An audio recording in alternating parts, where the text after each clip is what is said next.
ये सवाल काफी आता है हमारे जहनों में कि कुरान पाक में उम्मुल कुरा भी इस्तेमाल होता है, उम्मुल किताब भी कहा जाता है। तो इनको भी थोड़ा सा आप जी साथ में ना तो एक्सप्लेन कर दीजिए। थैंक जी जी, जज़ाकल्लाह, बहुत शुक्रिया। अच्छा देखिए जी, तीन चीजें हम ले लेते हैं ताकि हमें ये समझ आ जाए कि एक ये उमम का मादा है जी, अपना हमायूं खान साहब उमम के मादे पर है, अलिफ मीम मीम, उमम, उमम के मादे पर। अच्छा जी, अब ये मादा जो है इसके अंदर एक शेड आपको मिलेगा।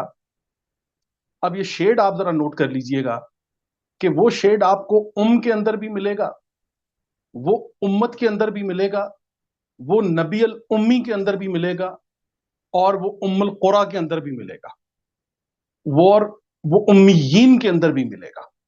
अब ये एक शेड हम आपके सामने रखते हैं। देखिए शेड ये है, इमाम भी बिल्कुल, ये बिल्कुल ये लफ्ज भी ठीक है, उम्मत का लफ्ज है, इमाम का लफ्ज है, ये तमाम तर चीजें जो हैं उम्म के मादे पर आएंगी। अच्छा, खूबसूरती क्या है जी इसके अंदर खूबसूरती ये है कि अगर हम लफ्ज उम्मी को देख लें ना जी, तो सारी बात क्लियर हो जाती है। आमतौर पर हमारे यहाँ जो उलमा ने लिखा है, और वो ठीक भी है, कि उन्होंने लिखा है कि उम्मी कहते हैं वो जिनके पास किताब का इल्म नहीं होता, जिनके पास किताब नहीं होती, उन्हें उम्मी कहा जाता है।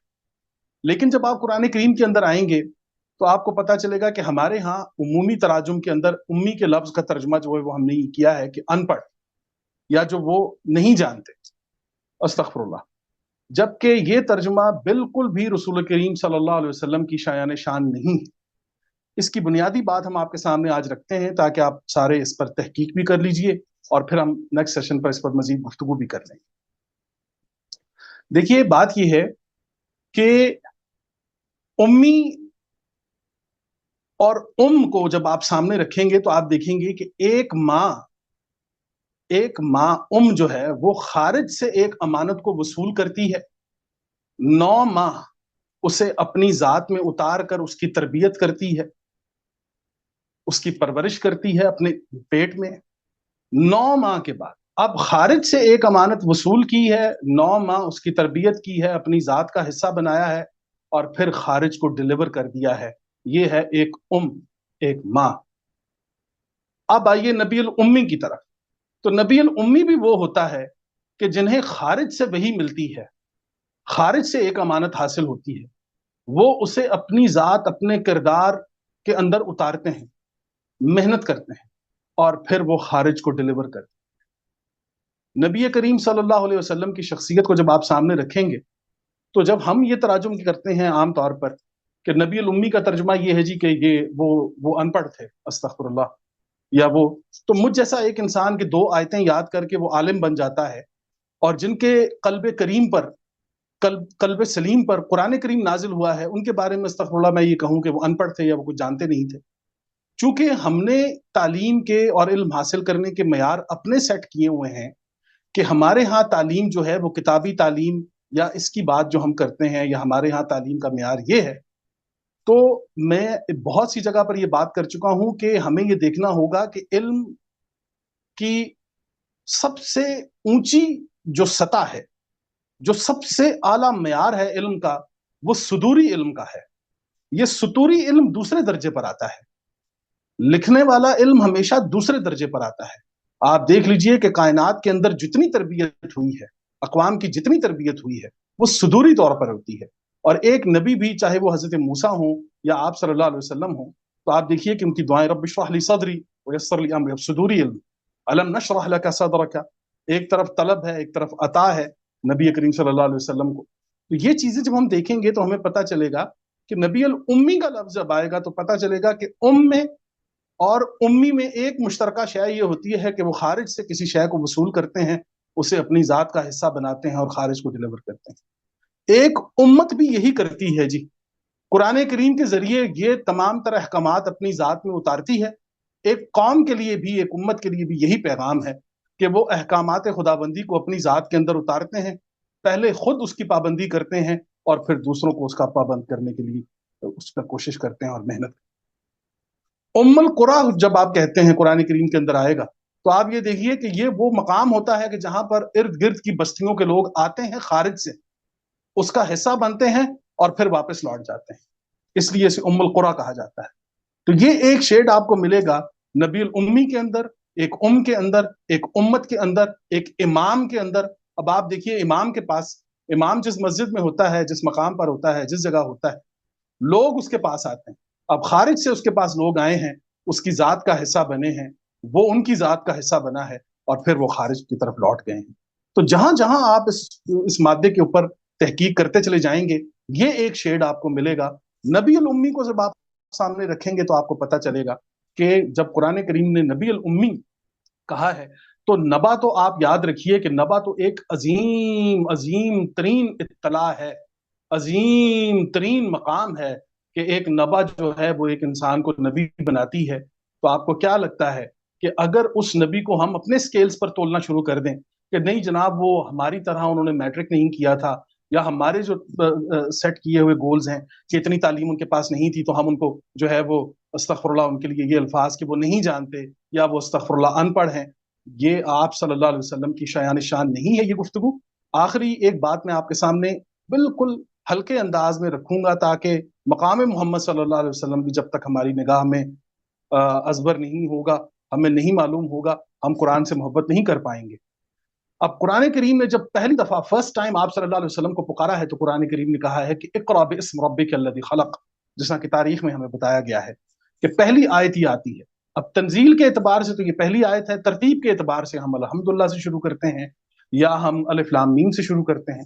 تو آپ یہ دیکھیے کہ یہ جو پہلی آیت آئی ہے جس میں کہا جا رہا ہے کہ اقرأ باسم ربک الذی خلق، کہ اقرا کہتے ہیں لرن کرنے کو، سیکھنے کو، کہ سیکھیں.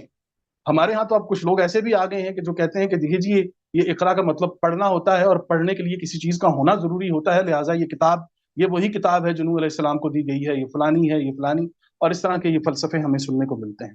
جب تک ہم یہ نہیں جان پائیں گے کہ ایک معنی کے لیے قرآن دو الفاظ استعمال نہیں کرتا، ہمیں بات سمجھ نہیں آئے گی. اقرا کا لفظ جب ہمارے سامنے آتا ہے تو ہمیں معلوم ہوگا کہ یہ we know very well what is the difference between learning and reading.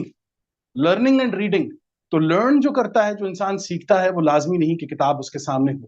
ایک میکینک اپنے شاگرد کو کون سی کتاب دیکھ کر سکھا رہا ہوتا ہے؟ ساری عملی کتاب ہوتی ہے، ساری عملی کتاب ہوتی ہے. جتنے لوگ آپ یہ دیکھیے کہ جو ڈاکٹر ہوتا ہے، جو ایکس رے جب ان کے سامنے آتے ہیں تو ایکس رے پر کون سی تحریر لکھی ہوتی ہے، لیکن وہ ایکس رے کو پڑھتا ہے، لرن کرتا ہے، وہ ریڈ نہیں کرتا ایکس رے کو کیونکہ وہ یہ جانتا ہے.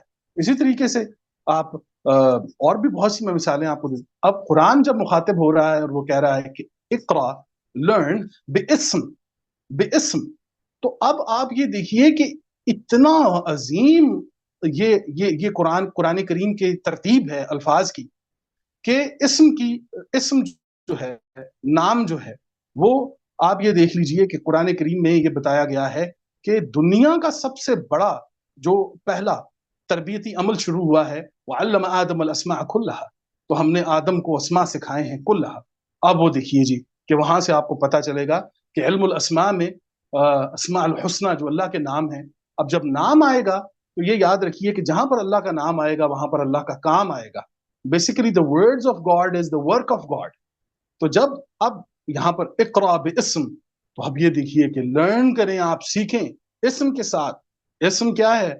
کہ اسم جو ہے وہ تو ایک نالج ہے، علم ہے جو کہ سیکھنا پڑتا ہے، اور علم الاسماء کو دیکھنا پڑتا ہے، اور ورک آف گاڈ کو دیکھنا پڑتا ہے تاکہ آپ کو ورڈ آف گاڈ سمجھ آ سکیں. اور یہ سارا کچھ اقرا باسم ربک الذی خلق، کہ اپنے رب کو، اور رب کا پھر نام آتے ہی تمام تر ربوبیت آپ کے سامنے آ جاتی ہے. یہ وہ تمام تر سلسلے، وہ تمام تر معاملات کے جو تربیت کے اندر آتے ہیں. خلق کا ورڈ آپ کو بتا رہا ہوتا ہے کہ خلق میں اور فطر میں اور بدیع میں قرآن کریم کیا فرق کرتا ہے. بدیع، فطر جو ہوتا ہے وہ نان ایگزسٹ کو ایگزسٹ کرنے کو کہتے ہیں. جب وہ کسی غیر موجود کو وجود دیتا ہے تو وہاں پر وہ فطر کا لفظ لاتا ہے. اسی میں جب کوئی ترمیم کرتا ہے، کوئی تبدیلی کرتا ہے، کوئی تغیر لاتا ہے، کسی موجودہ شے کے اندر کوئی تغیر لاتا ہے تو وہاں پر خلق کا لفظ لاتا ہے. اس لیے قرآن میں خلق کے ساتھ آپ کو من کے الفاظ ملیں گے. اب بدیع کہتا ہے دو رنگوں کو ملا کے ایک تیسرا رنگ بنانے والا. تو یہ خلق کا، اب یہ چار الفاظ آپ سامنے رکھیں اور پھر اپنے دل پر ہاتھ رکھ کر یہ پوچھیں کہ کیا یہ قرآن استغفر اللہ استغفر اللہ ایک ان پڑھ سے مخاطب ہے؟ मतलब आप मुझे बताएं कि मुझे ये पता हो कि मेरे सामने एक बच्चा मौजूद है और जो बेचारा पढ़ा लिखा नहीं है, तो मैं उसके साथ बीएस की बात करूंगा, मैं उसको एलएलबी सिखाऊंगा, एमबीबीएस की बातें करूंगा उसके साथ, उस लेवल की। लेकिन कुरान करीम तो जानता है कि मकाम मोहम्मद सल्लल्लाहु अलैहि वसल्लम क्या है, इल्म की नौयत क्या है, जहां से इल्म आ रहा है और जहां लिया जा रहा है, जहां दिया जा रहा है, वहां मकामात देखिए आप।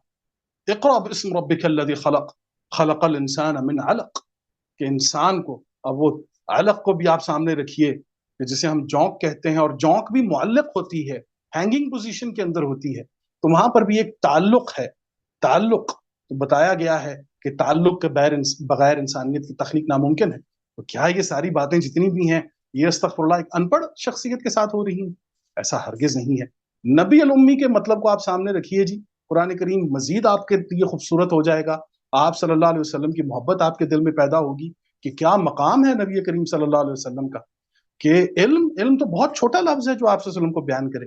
तो जनाब ये है एक शेड जो मैंने मुख्तसरन आपको, बल्कि काफी तवील आपके सामने रख दिया है, मुख्तसरन तो नहीं कहूंगा, लेकिन ये है कि इंशाल्लाह फिर कभी हम किसी मौके पर हम इस पर बात करेंगे। आई थिंक सो कि फराज भाई, आप और जितने भी अहबाब हैं, आपको ये क्लियर हुआ होगा कि उसके अंदर जो शेड आ रहा है वो कितना खूबसूरत है। जब तक हम उस शेड को कैच नहीं करेंगे, हम जो है वो इस उम्मुल कुरा, उम्मत और और ये नबी उम्मी, इन्हीं अल्फाज के अंदर एक उलझाव पैदा रहेगा। हमें इस अंदाज में देखने की जरूरत है। जज़ाक। अच्छा जुबैर भाई, बहुत शुक्रिया। इसमें अगर थोड़ा सा आप उम्मुल किताब के हवाले से भी कुछ रहनुमाई कर दें, क्योंकि वो भी एक क्वेश्चन काफी आता है जहन के अंदर कि उम्मुल किताब से जी क्या मुराद बनेगी। जी जी जी, उम्मुल किताब वो होती है जिसमें सारी किताबें जम होती हैं जी। उम्मुल किताब वो किताब होती है जिसमें सारी किताबें जम हो जाती हैं, और फिर सारी किताबें जम होकर इंसानियत के लिए फैल जाती हैं, खारिज में चली जाती हैं। तो तालीमात को भी जब आप देखेंगे जी, तो उम्मुल किताब, ये इस किताब को उम्मुल किताब इसलिए कहा गया है कि इसके अंदर वो तमाम तर साबका कुतुब भी जम हो गई हैं, खारिज से आ गई हैं इसके अंदर। अब आप ये देखिए कि इंजील, तौरात और ज़बूर और तमाम तर जितनी भी कुतुब जिनके तारीख, जिनके हवाले से बात करती है, रिवायात बात करती हैं, वो सारी आपको इसके अंदर मिल जाएंगी। और फिर ये यही किताब जो है, ये अपने अंदर उसको उतार के फिर वो खारिज को डिलीवर करती है, जैसा कि हमें डिलीवर कर रही है अल्हम्दुलिल्लाह। तो ये उम्मुल किताब हो जाती है जी।